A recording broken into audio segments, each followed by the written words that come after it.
Are you living paycheck to paycheck, wondering if your lifestyle is silently draining your future wealth?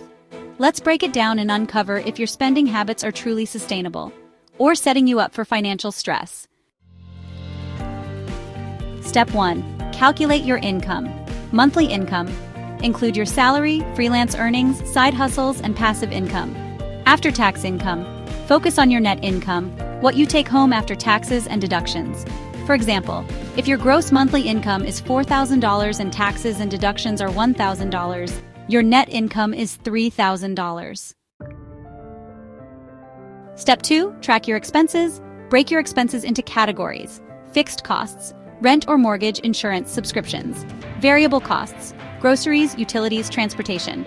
Discretionary spending, dining out, entertainment, shopping. Use budgeting apps like YNAB, Mint, or a simple spreadsheet to track your expenses. Step 3. Apply the 50-30-20 rule. A general budgeting guideline is 50% for needs, essentials like housing, food, and transportation. 30% for wants, non-essentials like dining out or hobbies. 20% for savings and debt repayment, building wealth or reducing debt. For example, if your net income is $3,000, $1,500 for needs, $900 for wants, and $600 for savings or debt. Step 4. Evaluate your debt. Calculate your debt-to-income or DTI ratio by dividing your monthly debt payments by your monthly income and then multiplying by 100. A DTI below 36% is considered manageable.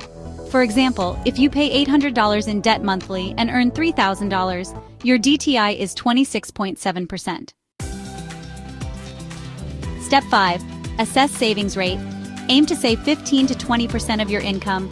Check your emergency fund, ideally 3 to 6 months worth of living expenses.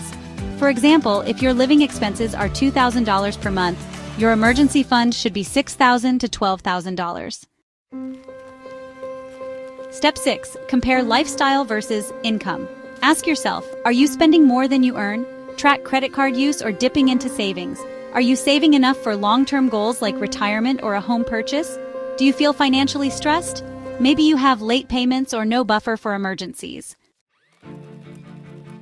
Step 7. Adjust if necessary. Cut back by reducing discretionary spending. Boost income through freelancing, side hustles, or asking for a raise. Automate savings to make saving a priority. For example, if you're overspending by $300 per month, reduce dining out or switch to budget-friendly alternatives. Enjoyed this? Don't forget to follow for more money tips. Like if this resonated with you, and comment your thoughts or questions. I'd love to hear how you manage your lifestyle.